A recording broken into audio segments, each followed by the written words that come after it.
Bugungi kunda bizlar bularni o'sha birinchi navbatda xat qo'lyozmani o'rganishdan avvalo birinchi navbatda u qo'lyozma qayerda ko'chirilgan va ikkinchisi shu narsaga e'tibor qaratishimiz kerakki, qo'lyozma qanaqa qog'ozda bitilgan. Uchinchisi shu narsaga e'tibor qaratishimiz kerakki, u qo'lyozma qaysi xat turida bitilgan. Va undan keyin uni tilini fors, arab, turkiy tilda ko'chirilganmi? Va undan tashqari bu xatni kim qaysi xattot ko'chirgani va uning sanasi, undan tashqari o'sha yerlarda ya'ni qog'ozlarni, qog'oz rezlar, undan tashqari xattotlar haqida ma'lumot va undan tashqari bizlar o'shalarning muqovalari qayerlarda tayyorlanganligi haqida bizlar albatta ma'lumot topishga harakat qilamiz mutaxassis sifatida.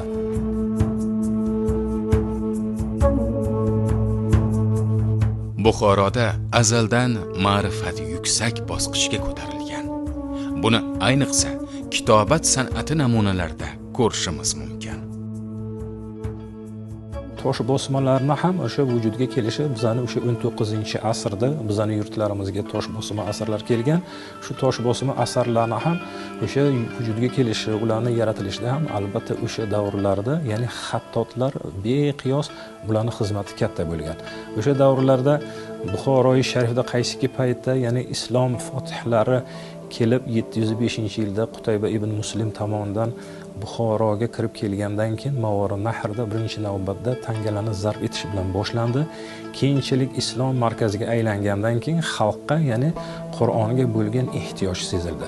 Va undan keyin esa Qur'onni ko'chirish birinchi navbatda, ya'ni Buxoroy sharifda Kufiy xatida, Mushafi Usmoniydan ko'chirilgan Kufiy xatida, keyinchalik Kufiy xatida yozish nihoyatda murakkablashgandan keyin bizlarning yurtlarimizda, ya'ni o'sha Hirotdan kelgan Mir Ali Tabriziy, Sulton Ali Mashhadiylar Buxoroda xattotlik maktabini yaratgandan keyin yangi xatlar turlari kashf etildi. Naskhi Buxoriy, undan keyin esa Naskhi Buxoriyda ko'plab Qur'onlar ko'chirildi. Undan tashqari o'sha devonlarda, hokimlarda, hukumat idoralarida xati divoniylar bilan ko'chirildi. U xati divoniylar bilan asosan rasmiy hujjatlar, u yerda qarorlar, ya'ni nikohlar, u yerda beriladigan o'sha vaqf mulklari bilan hammasi shu xatlarda ko'chirilgan.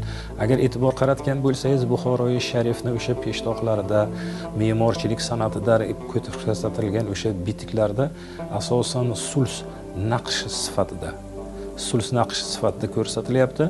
Uning atrofida esa geometrik shaklda Kufiy xatida bitiklar bitilgan ekan.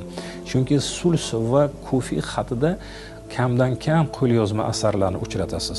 Bizning endi yurtimizni shu qo'lyozma asarlar bilan faxrlanishi tomoni shundan iboratki, ya'ni o'sha 7-asrda, ya'ni xalifa Usmon tomonidan ko'chirilgan, ya'ni o'sha kishini davrida ko'chirilgan Mushafi Usmoniy bilan hozirgi paytda Toshkentning, ya'ni Mo'y Muborak masjidida u narsa saqlanyapti, madrasasida o'sha yerda bo'lgan Mushafi Usmoniy. Undan tashqari yaqinda 2021-yildan, ya'ni Katta Langar Qur'oni. Katta Langar Qur'onini har qayerda sahifalari bo'lgani uchun bir nechta sahifasi Buxorodan topildi, bir nechta sahifasi buni Toshkentdan topildi, bir nechta sahifasi buni Samarqanddan topilgandan keyin bu qo'lyozma manbalar yana qaytib Fransiyadan Louvre, ya'ni o'sha muzey qo'lyozmalar fondidan kelgan restavrator, ta'mirlovchilar tomonidan bu narsalar yana qaytib ta'mirlanib, ya'ni o'z holiga qaytarilib, yana xalq xizmatiga bu narsalar berildi.